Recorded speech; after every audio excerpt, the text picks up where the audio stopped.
I'm going to ask you to take your Bibles and open them to Genesis chapter 39 this morning.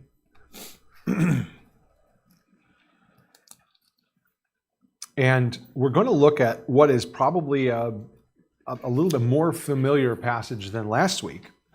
Last week we were looking at chapter 38, the whole story of Judah and Tamar, which is one of those passages that we like to, if we read it, we like to just move on quickly and not spend a lot of time there. And I said last week that part of the challenge with a passage like chapter 39 is we read it and we think, I just don't know what to do with it. I don't know how it fits. I don't know what to do with it. And so we just move on.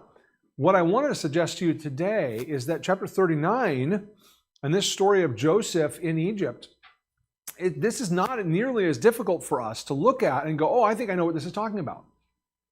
I think I know a lesson here. I can learn a lesson from this. And that's true. But sometimes because of that, we end up taking a chapter like this and we miss it because we really don't see what's actually taking place here. We don't see the bigger picture of what God is doing and we don't put it in the right context. And so we're at risk also of misunderstanding, not because it's too difficult to discern how it applies, but sometimes because we see an obvious application and we ignore that there's something deeper happening here. And I don't mean some deeper sense of Scripture. I mean, we don't have an appreciation for the scope of what God is doing in the world and in this book and in the course of history that is being described here. Now, Levi, is Levi back there? Yeah. I couldn't see your head back there, sorry.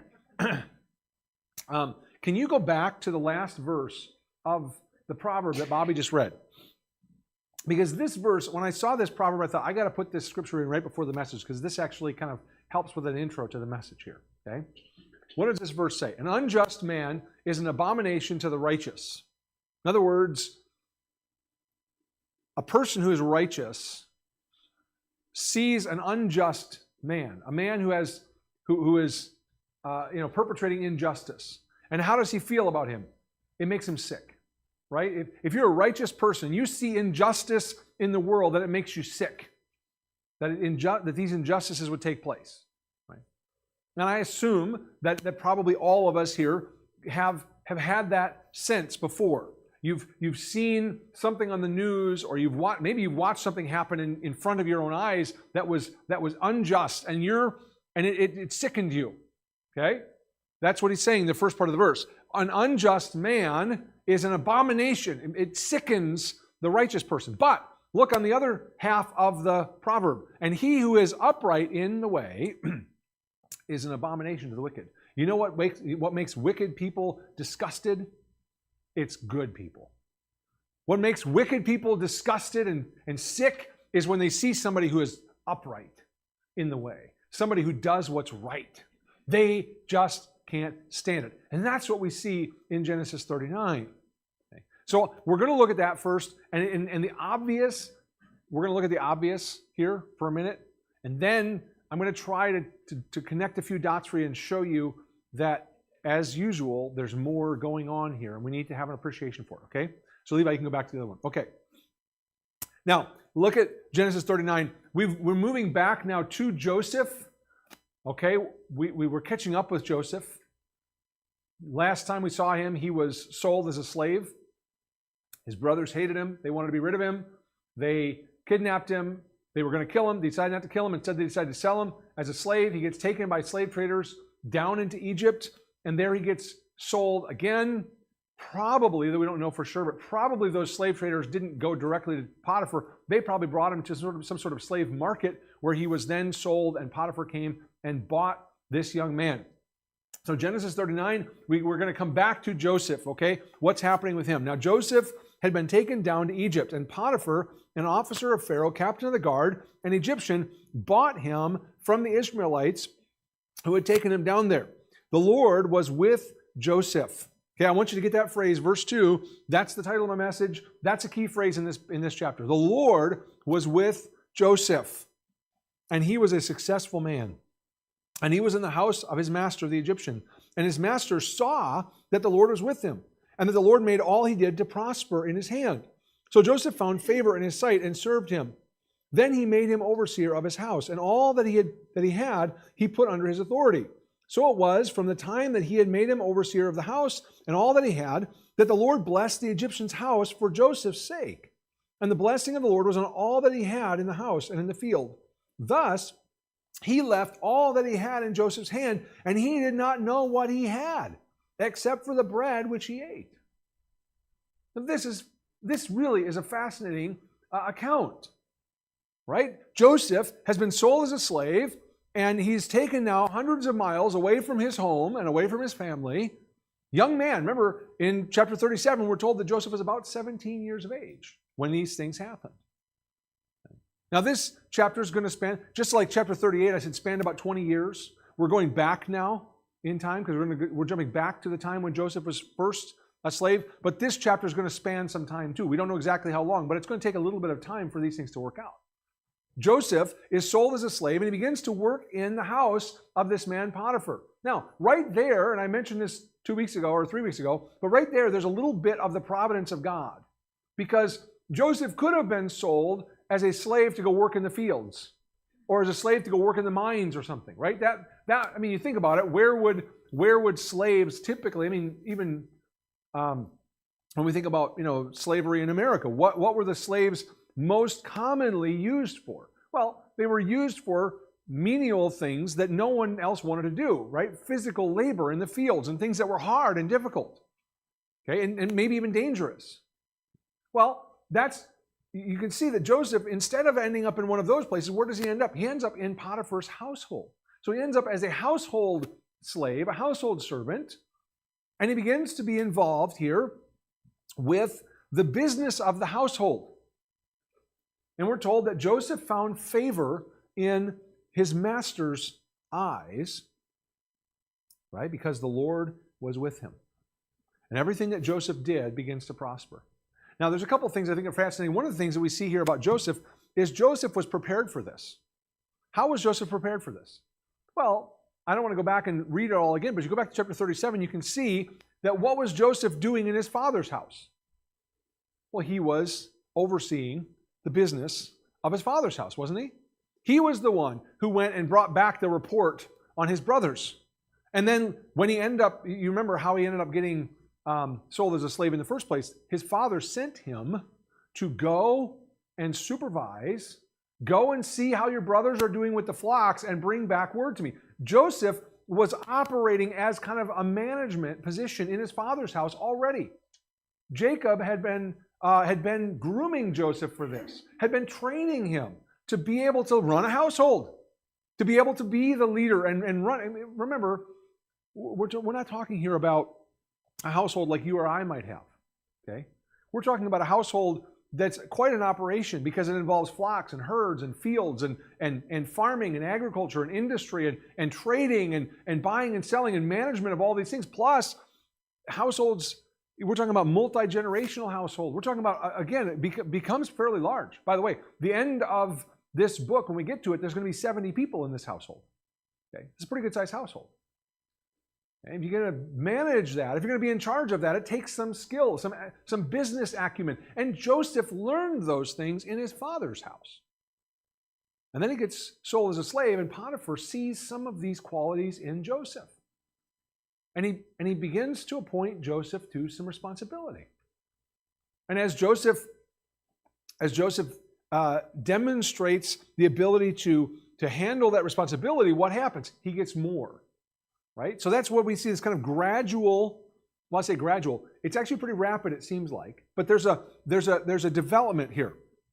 So that initially it says that he saw the Lord was with him, the Lord made what he did prosper. And so verse 4, he put him overseer of his house, and then he put everything that he had under his authority. These seem to be actual steps of progress here. And then what happened? Well, then the Lord blessed his household because Joseph was in charge of it, and the household did better. And so what does he do? He puts everything in Joseph's hand. In fact, he gets to the point, and this is what's amazing to me. Potiphar sees that everything Joseph does is successful, so he gives him more to do. And then that's successful, and he gives him more to do. That's successful. He puts him in charge of the whole house, which, by the way, includes all the other servants. Joseph is in charge of the whole thing. And it's all succeeding. And in fact, it's succeeding so well that Potiphar never even comes back to check on him. Right? Think about that. Potiphar never does an audit of the books. Why? Because he doesn't have to. Because everything is just booming. Everything is going so well. And Joseph has proved himself to have so much integrity, so much character. He is so trustworthy and dependable that Potiphar, he didn't even think about it.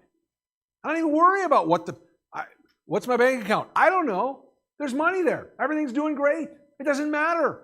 All Potiphar is concerned about is the food that he eats, probably because as an Egyptian, there was some significant kind of ritual food things that were involved. And so Potiphar probably was like, well, I'll take care of that stuff. But as far as that's concerned, I don't have to worry about my house. Why? Because this guy Joseph is great. Look at what he's doing. He's managing all of it, and he's honest. He has integrity. I completely trust him. I mean, that's Potiphar. Now, it's interesting because the way that Moses says it, he says that the Lord was with him, and it says that Potiphar saw that the Lord was with him in verse 3. Okay? Does this mean that Potiphar said, oh, this is a man of God? Well, I don't think so. Potiphar, as far as we can tell, there's no believers in Egypt at this point. Everybody, not that we know of. Potiphar doesn't seem to be a believer in the true God. He would have been like all the other Egyptians. He would have been a worshiper of many gods. The Egyptians worshipped all sorts of gods.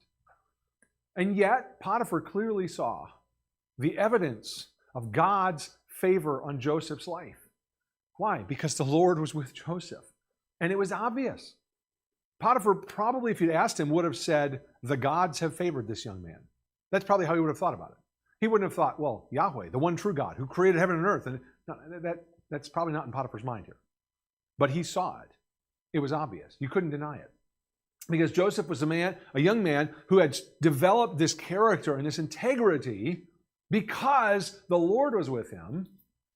This made Joseph the kind of young man that Potiphar, he was impressed. It was evident. You couldn't deny it. That God was with Joseph, that Joseph was uniquely gifted and skilled here to be able to serve in the household of Potiphar. And so we have the situation. Joseph, right? One writer put it this way: he was taken from the pit in the wilderness and he was put in the pit of slavery. And that's true, but we watch what happened. He gets put in the pit of slavery, but because the Lord is with him, he is elevated. Right? So in these first opening verses, we have the Lord. I think we can see the Lord is with Joseph in his time of slavery. Right? The Lord is with Joseph. Yes, he's a slave, but the Lord is with him. And Joseph and God is blessing him, favoring him. Now, the last part of verse 6, it's one of those kind of foreshadowing statements here. The last part of verse 6. Now Joseph was handsome in form and appearance. Actually, the same word that's used of Sarah and also of Rachel, right, who were noted for their beauty. Okay, and remember Sarah, even at 99 years of age, or not 99, I'm sorry, 89 years of age. Sarah is so beautiful that Abraham lies about her because he's afraid that Abimelech and the men of Gerar are going to take her for themselves. Okay, so that says something about this family, right? Good-looking family, and Joseph apparently got the good-looking genes, okay? So he's very handsome. Now, that's key here. Why? Because verse 7, it came to pass after those things that his master's wife cast longing eyes on Joseph, and she said, lie with me. But he refused and said to his master's wife, look, my master does not know what is with me in the house, and he has committed all that he has to my hand. There is no one greater in this house than I, nor has he kept back anything from me but you, because you are his wife. How then can I do this great wickedness and sin against God? So it was, as she spoke to Joseph day by day, that he did not heed her to lie with her or to be with her. Now this is maybe the next stage here, right? The Lord was with Joseph in his time of slavery. And the next thing that happens, all of a sudden, the woman of the house, we don't know her name. She's just his master's wife, Potiphar's wife. That's all she's called here. And she saw Joseph, that he was good looking, that he was handsome, he was young, he was virile, and she wanted him. She desired him. And so she approached him and she solicited him. She says, come and lie with me. She is asking Joseph, not asking, she's commanding Joseph to commit adultery with her.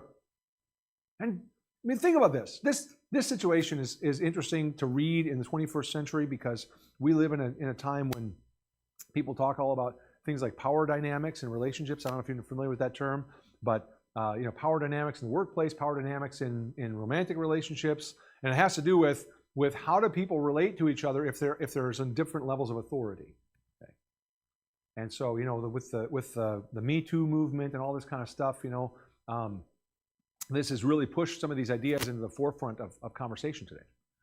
Is it possible for two people who work in the same workplace, but one of them is in a position of authority over the other? Is it possible for them to have an uncoerced romantic relationship? Well, a lot of people today would say no, because the power differential means it's impossible. The person who's in authority over the other one, that means that there's no way that the person who's underneath them could resist their authority without suffering the consequences. And that's kind of what we see here, right? Joseph is in a very difficult position. He's a slave. What rights does Joseph have as a slave? Anybody have any idea? Zero.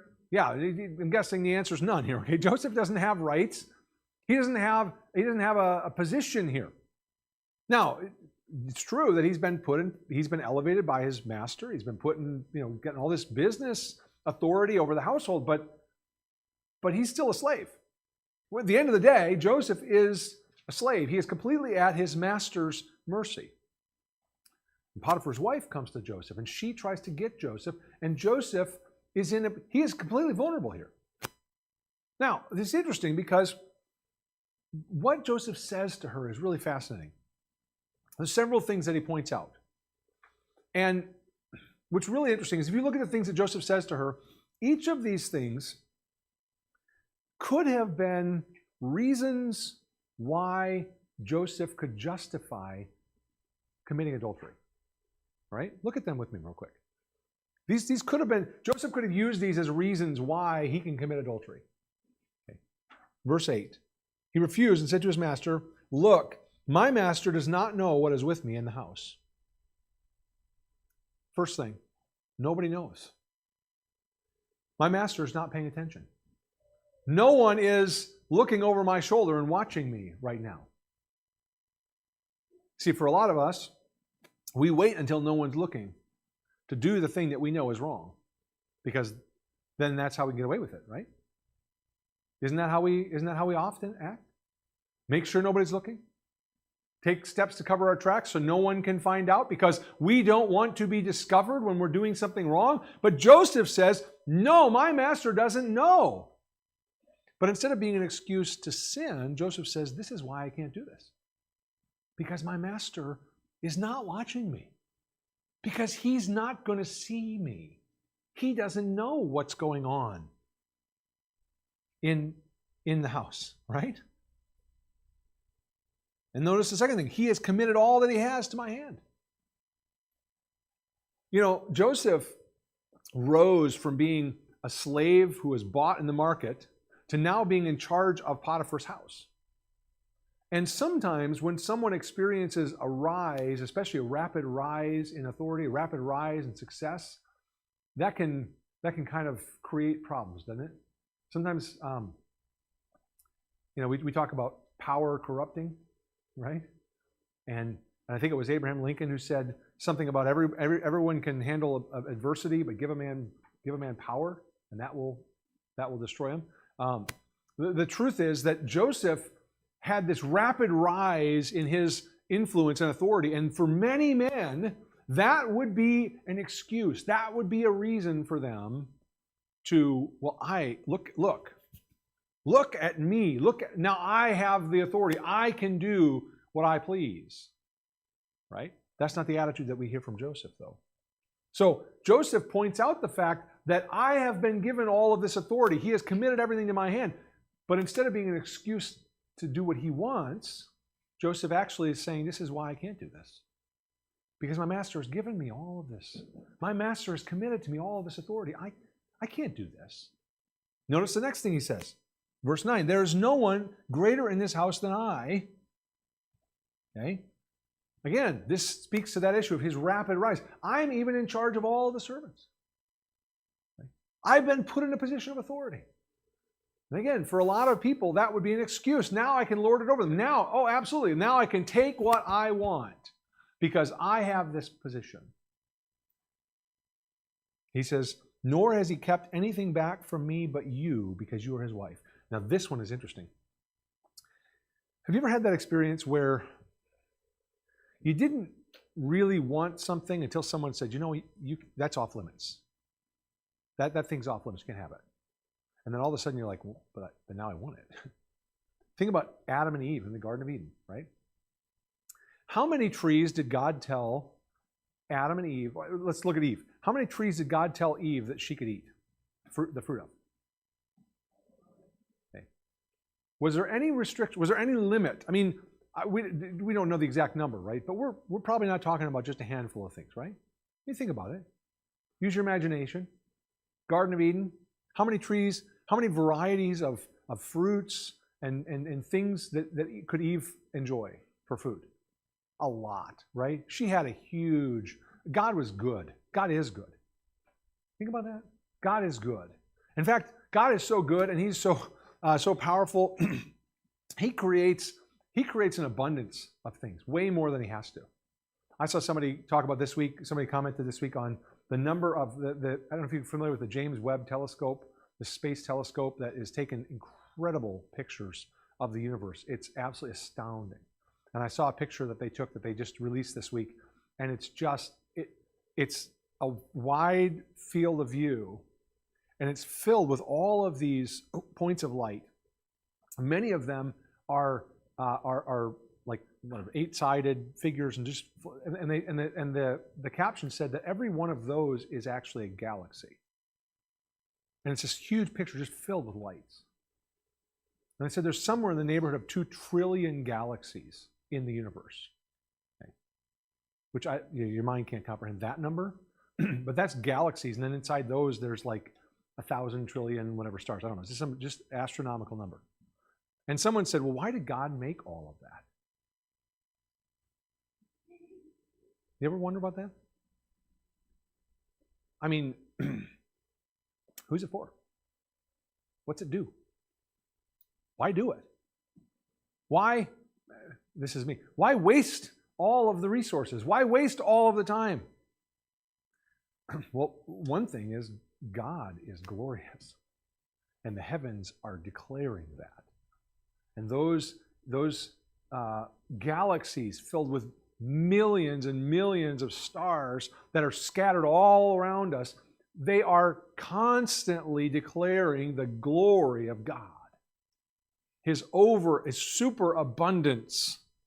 So I believe, and I believe this without actual evidence, so I'm just drawing an analogy here, but I got to believe that what God gave Adam and Eve in the garden to eat was a lot of choices and an abundance of things. There was no shortage of good things and variety. No reason to get bored. No reason to ever think, well, I just am not satisfied with this anymore. It's not enough. No. God gave them an abundance of things. This is what He does. And yet, He gave that one restriction, right? You can eat of any tree of the garden, of all of the trees of the garden, enjoy them all. There's one that you're not allowed to eat. And what happened when Eve came to that tree? She failed, right? Because that prohibition increased her desire for the tree, didn't it? For the fruit. What about Joseph? What does he say? My master has given me everything in the house. He's only held back one thing. Does that increase Joseph's desire? What he says here is no. In fact, He's given me everything else to enjoy. He's only prohibited you. Therefore, I can't do this. Right? So you notice how every one of these things, every one of these points could have been an argument for committing adultery, for sinning. And yet, every one of them in Joseph's mouth is an answer why I can't do this. The most fundamental reason, the last one, is at the end of verse 9. How then can I do this great wickedness and sin against God? See, Joseph understood.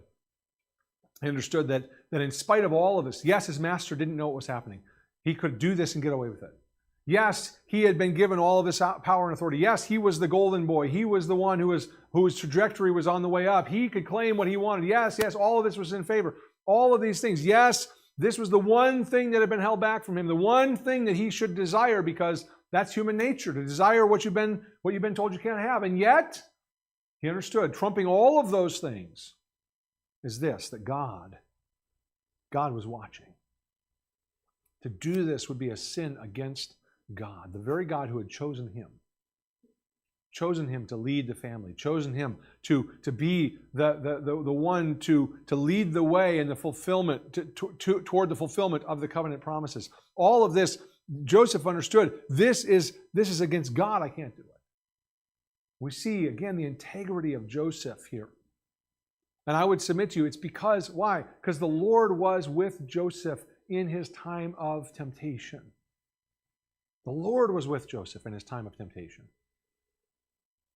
Now, what does Paul say about temptation in 2 Corinthians 10? He says, there is no temptation taking you, but such as is common to man. But God is faithful, who will not allow you to be tempted above what you are able, but will with the temptation provide a way to escape. Right? Even in the time of temptation, the Lord is with Joseph. And notice this is interesting, because this temptation didn't just come once. She didn't come to Joseph one day and say, Joseph, lie with me. He said, no. Oh, okay. I guess you don't want me. No. Look at what it is. Verse 10. He refused this, but notice, she spoke to Joseph day by day. This was an ongoing temptation. You're sitting there with somebody, maybe watching a ball game or something, or I don't know, whatever you're doing, and you're like, you got a bag of chips open, and you start eating some of the chips, and you're like, hey, take that away, because if you leave it here, I'm just going to eat the whole bag. Anybody ever? Or maybe it's not, maybe it's a plate of cookies, whatever it is, whatever your thing is, okay? I don't know, okay? It's the presence of that thing, right? That the temptation is constant. So I might be able to resist it for a little while, but as that thing is still there, the bag of chips is still there, the plate of cookies is still there, whatever that temptation is, it's still there. It gets harder to resist, doesn't it? The more that I resist, the harder the temptation is. And that's what's happening here. Joseph says no. Joseph refuses. He says, I can't do this. This would be a sin against God. No, I cannot do this. And then day after day after day, she comes back. And where's he going to go? He's got to do the master's business in the house where she lives. He's got to see this woman constantly. He has no control over the circumstances.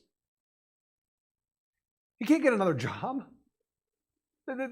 He has no choice here. And so he's experiencing this temptation, but this temptation is constant and repeated over and over. What happens to most of us if the temptation continues like that day after day after day? We wear down, don't we? We get weaker and weaker and weaker.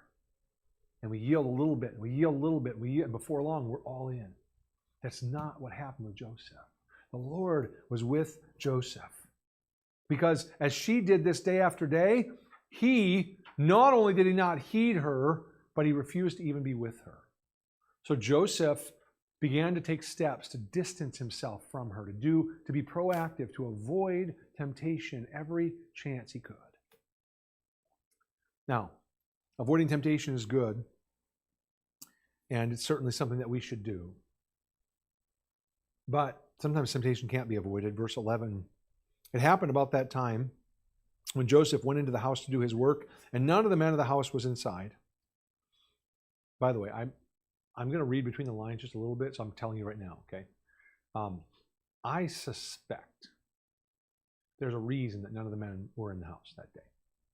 Just saying, I suspect that maybe she had jobs for them to do or something. Maybe somehow there was some need for all of the other servants in the house to be gone that day, right? I don't know. Maybe I'm wrong about that. But I suspect. Joseph goes to work in the house. No one else is there. Verse 12, that she caught him by his garment, saying, lie with me. But he left his garment in her hand and fled and ran outside. We see here the temptation just comes. I mean, Joseph is doing everything he can to avoid it. He's doing everything he can to stay away from temptation. He's doing everything he can to try to not be around this woman that is constantly tempting him and constantly trying to lure him in. And he is doing everything he can to withstand the temptation. And there comes a day, though, where everything comes to a head. And she is forceful. She is not going to take no for an answer. And she takes hold of him. And she tries to force him. And Joseph does what, at this point, all that he can do. He runs and he leaves. Runs out of the house. She, with his robe in her hand. And he leaves it and runs out. This doesn't mean he was naked. This is probably like an outer robe, or they would tend to have like a outer robe or cloak or something, and that's probably what she has in her hand. Okay. Now it's fascinating because at this point we're going to move into the next phase here, and this is interesting because now we're going to hear from this woman. You guys are probably familiar with the adage. Hell hath no fury like a woman scorned. Well, this woman wasn't actually scorned, although I think she saw it that way. Okay. And this is what happens. Just like this. Instead of wanting Joseph and desiring Joseph, now she wants to destroy Joseph. Okay? And then because he finally completely rebuffs all of her advances, resists even her most forceful attempts to get him to commit adultery, and now what happens? She decides to destroy him. Verse 13, so it was, when she saw that he had left his garment in her hand and he fled outside, that she called to the men of her house and spoke to them, saying, see, he has brought into us a Hebrew to mock us. He came in to me to lie with me, and I cried out with a loud voice. And it happened, when he heard that I lifted my voice and cried out, that he left his garment with me and fled and went outside. Now, what is a three-letter word? Maybe there's more than one here, but what's a three-letter word that we can use to describe what she just did? What is it? Lie. This is a lie, right? She's going to pin the blame on Joseph. It's actually interesting, though. Look at what she says, because the way she says this. First of all, she's called all the servants of the house back. So all the household servants come back in, all the men of the house. Now her husband's not there, and she's speaking to the servants. And do you notice a little bit of how she speaks about her husband here? Right? Whose fault is this? Really, according to what she's saying here to these men, to the servants. Whose fault is it? Her husband's. Right? He brought this Hebrew into this house to mock us, she says. Now, why does she include the servants? Well, think about this. Joseph had come in as a slave, and what did Potiphar do with Joseph with respect to all the other servants in the house? He put him in charge. Do you think the other servants were happy about that?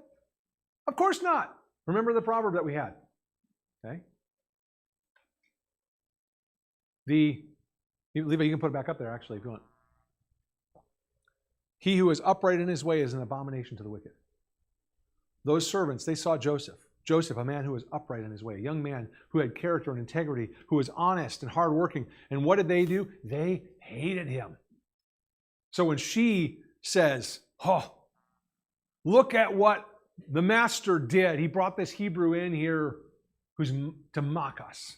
Oh, those servants are ready to jump on board. Absolutely. They have no problem being on Potiphar's wife's side here. But notice here again her attitude. There's an element here of bitterness, of disdain and disrespect that she has toward her husband here. Contempt, maybe even. Not really surprising. I mean, this is a woman who is throwing herself at Joseph constantly, which is, a pretty big measure of contempt for her husband already. Now you see the way she speaks about him. This woman has no respect, and I would say doesn't seem to demonstrate any sense of love or loyalty to her husband at all, does she? We learn a lot about this woman's character from the things that she says, especially the things that she says behind her husband's back, right? Because what she says to his face is different. Look at what she says, verse 16. So she kept his garment with her until his master came home. Then she spoke to him, this is Potiphar, with words like these, saying, the Hebrew servant whom you brought to us came in to me to mock me. So it happened as I lifted my voice and cried out that he left his garment with me and fled outside. Notice how it's different now. With the servants, it was The master brought this Hebrew slave in to mock us. Now it's the slave that you brought in has mocked me. The emphasis is different. Now it's Joseph who's at fault. Before it was Potiphar. So this is a woman who really is well, I would say the exact opposite of Joseph. Her character is revealed here as the exact opposite of Joseph. Joseph has integrity, honesty, loyalty. She has none of that. She's not loyal to her husband. She doesn't have integrity. She doesn't have character. She doesn't have honesty at all. Right? She is self-serving. Joseph is selfless. But of course, Potiphar hears what she says.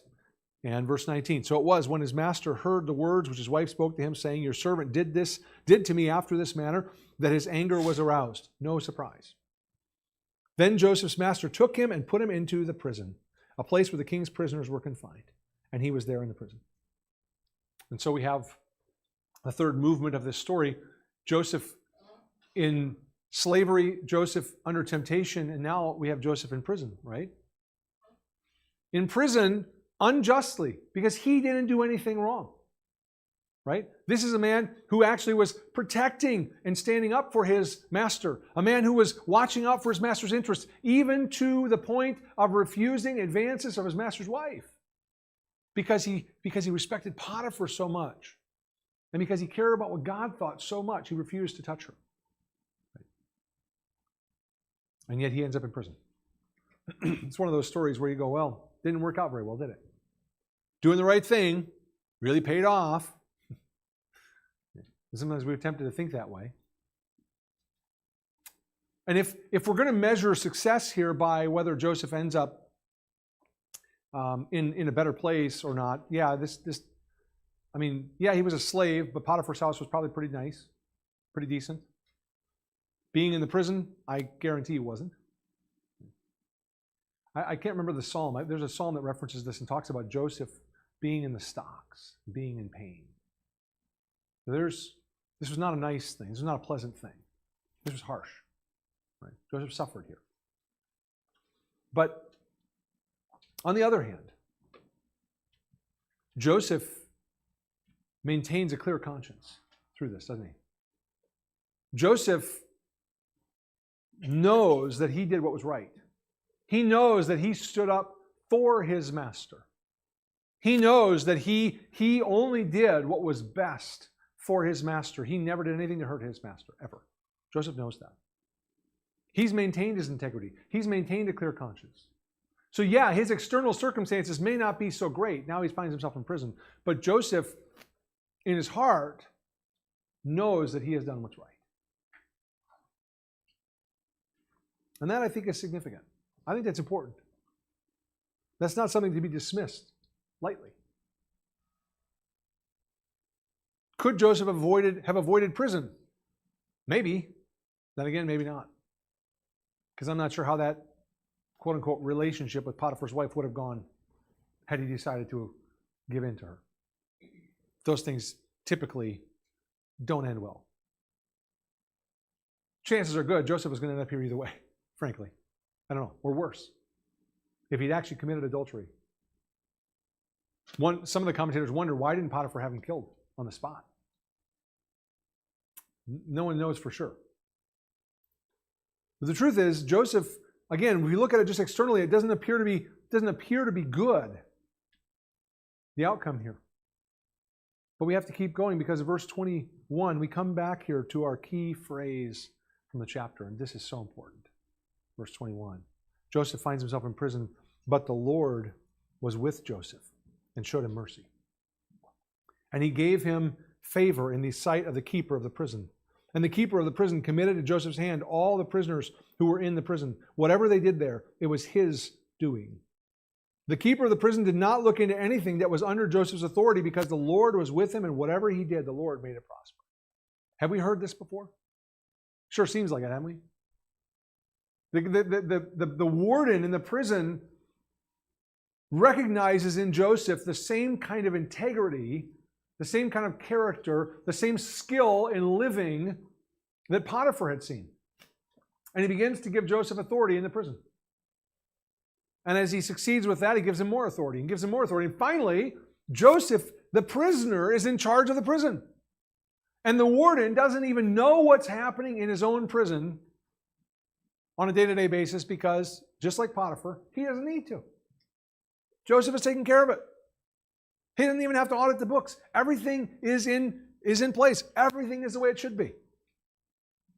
And the Lord is blessing Joseph, making him prosper, because the Lord is with Joseph, even in his time of unjust suffering. This is the key in this chapter as we read through it. We see this phrase, the Lord is with Joseph, over and over again. That's what's the difference here. The Lord is with Joseph. The Lord is doing something here. The Lord is at work. Now we read this chapter, and I said the obvious applications that jump out to us have to do with things like doing what's right when you're tempted, right? How do we face temptation? This is a good chapter for that, because there's a lot of good things here about how do we face temptation. How do we do what's right when we're tempted to sin? And that's good. I don't want to minimize that. The fact that Joseph recognized that God was watching, that God knew what he was doing even if no one else did, that God would reward him or judge him, hold him accountable, based on his choice here. If he did what was right and maintained his integrity, that God would respect that. God would honor that. On the other hand, Joseph knew that if he sinned, if he did this thing against the Lord, that God would not overlook that.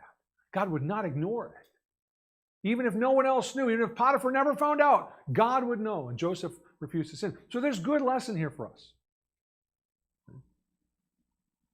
You need to have that respect for God who is watching, for God who has chosen you, and therefore you ought to obey and do what's right, even if no one else knows.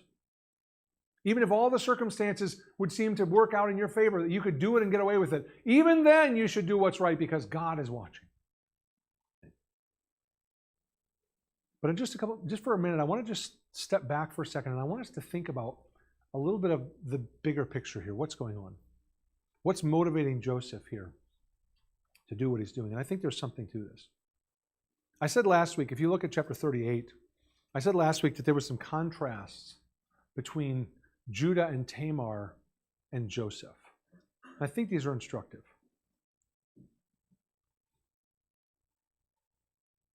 When we noted already that Joseph was sold as a slave. And last week when we looked at Tamar's situation a little bit. Remember, Tamar was probably a Canaanite. I don't think we know for sure, but probably a Canaanite woman, married to Judah's oldest son, right? And the Lord takes Er's life. The Lord takes Onan's life. And Tamar is there, now a widow. And the only real prospect for her is the third son, Shelah, that Judah said he would give her. So there's a sense of a betrothal here, so that Tamar is obligated. She has been committed to this young man. But though the commitment has been made, Judah has not yet followed through on it, and so she doesn't yet have this young man to be her husband. Okay? Puts her in a situation where she is legally bound. She really doesn't have a way out. She doesn't really have any options of where she can go. She is legally bound to this family and this relationship, and yet she doesn't have a son. Doesn't really have any options in front of her. In many ways, Tamar's circumstances are very similar to Joseph's. She may not have been formally a slave, but she was in a situation outside of her control where she was bound to this obligation. And she had no way out and no control over her circumstances. She could not demand the marriage at this point. How was she going to do that? She had no power over it. Judah had promised it. He wasn't fulfilling his promise. So Tamar looks at the situation, and what does she do? She concludes that because I'm in this impossible situation, I need to take matters into my own hands, right? I need to find a way out of this situation. And what does she do? She disguises herself as a prostitute. She goes and sits on the side of the road. She seduces her father-in-law, Judah, and becomes pregnant by him. Right? We saw that last week, the whole scenario. That's Tamar's response to the impossible situation. What was Joseph's response to the impossible situation? He's a slave in Potiphar's house, daily, day after day after day, being seduced by Potiphar's wife. He has no power. He has no agency. He has nowhere to go. He has nowhere to get out of this. He can't change the circumstances. What does he do? This is where I think we see a contrast. Tamar does the pragmatic thing. She looks at this and says, all right, I can figure a way out. I can do this. And she does. What does Joseph do? Joseph commits himself to the Lord. I'm not going to take the way out. There's what looks like an obvious way out in front of me, but I'm not going to take it because it would be sin against the Lord. What's going to happen to me? I don't know. But I'm going to trust the Lord. See, I think we see in Joseph here, we see a difference of his approach from Tamar. We see a contrast here. Does she have a sense of what God is doing in this family? I don't know. There's no evidence in chapter 38 of anybody having any clue. Judah certainly doesn't act like he does, and he's the one that should, because he's from this family.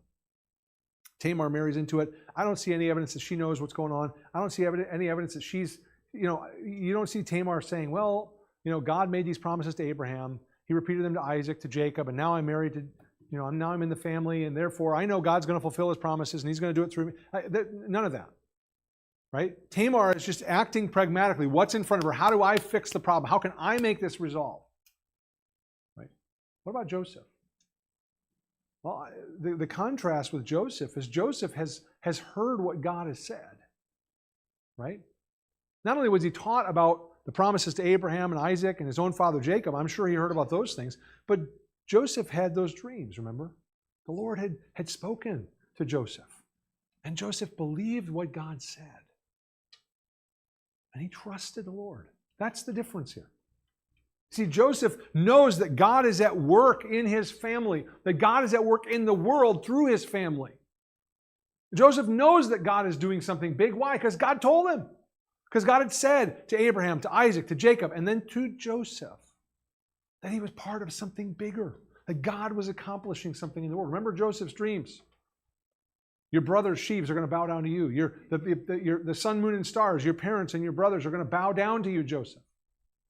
Right? God is going to do some great thing in your life, Joseph. He's got plans for you. He's using you.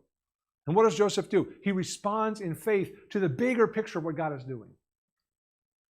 Tamar responds not in faith. She responds with pragmatism. I can solve the problem. I can figure this out on my own.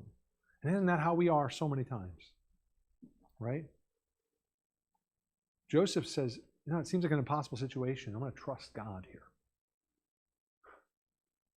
We get in the impossible situation and say, well, what's the way out? Let me figure something. And if there's not a door, I'm going to knock a hole in the wall. Right? I will make a way. Joseph doesn't do that. He trusts the Lord. Now, the other contrast is with Judah, and I think this is also instructive and interesting. Judah, not only does he not give his son to Tamar like he said he would, but then what does he do? After his own wife dies, he goes and comforts himself by means of what? Well, a prostitute, or so he thinks. Turns out it's his daughter-in-law. But he didn't know that. And before he realized all that, what happened? Well, he sent the payment by his friend Hira the Adullamite. He sent the payment to the prostitute. Remember, he promised he was going to give her a goat. So I'm going to send the goat to make the payment. And Hira comes back and says, I couldn't find her. There's no such woman there. The locals tell me that there is no such woman there. It's a mystery. I don't know what happened, but I couldn't find her.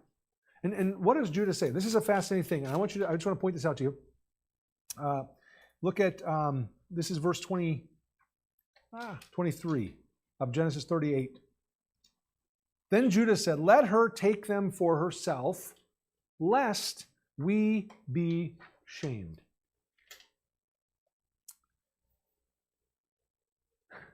What is Judah's concern? What does he care about?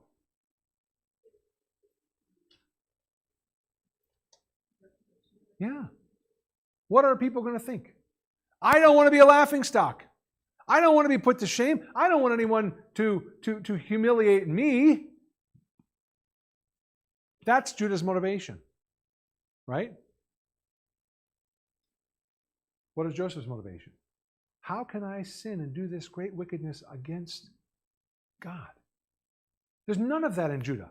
There's none of that in Judah. Judah gives us no reason for us to think at this point that Judah has any sense of God in his life, of God's calling, of God's choosing him and his family.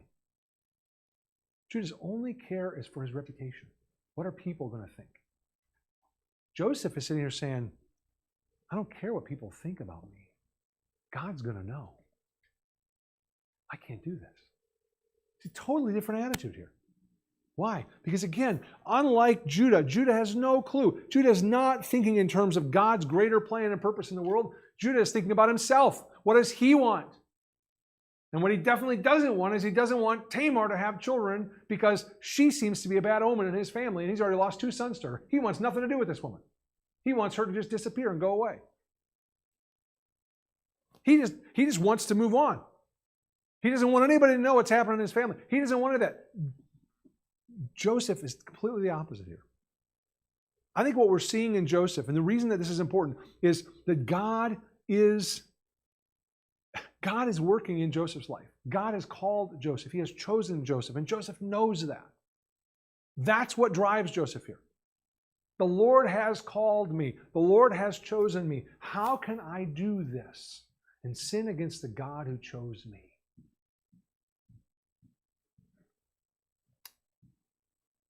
Do you think that Joseph expected to end up in prison? Do you think this was on his bingo card, so to speak? He was like, oh, I bet you that's coming. I'll probably end up in prison someday. I don't think so.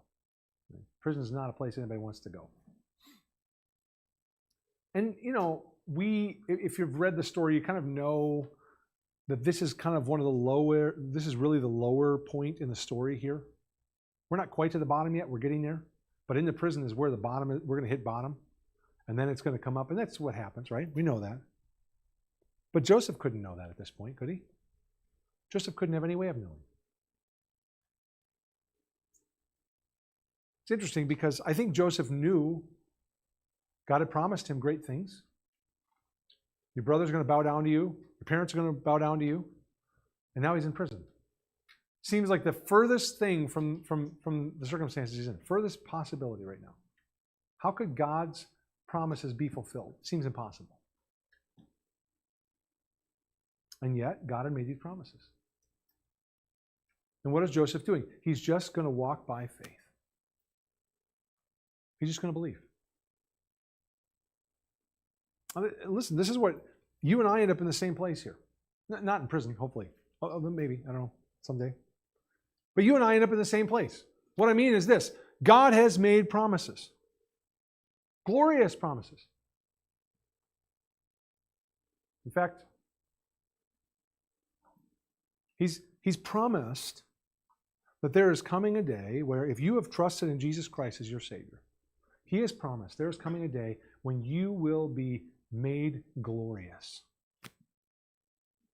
When you will experience complete victory over these earthly physical trials and every spiritual opposition, you will be perfected. He's promised that. But the question is, how do you get from where you are today, right? Struggling with sin and weakness and failure after failure. How do you get from there to glorious, victorious over everything? How? Well, the answer is, I don't know. Joseph didn't know either. He didn't know how he was going to get there. See, we had the promise of the end, the goal that God was going to. And he was in these circumstances now, and these things did not seem compatible. Any more than you and I being glorious in heaven seems compatible with the experience that we're in this moment right now. And yet that is the promise that God makes. The verse that we read sometimes and pull it out of context, I'm going to read it in context. Romans chapter 8. You're familiar with the verse probably. And you maybe have heard it or even used it carelessly. But Romans 8 and verse 28 is this verse. It says, we know that all things work together for good to those who love God, to those who are the called according to his purpose. And this verse is about what I'm talking about. It's about what Joseph was experiencing. God has made promises.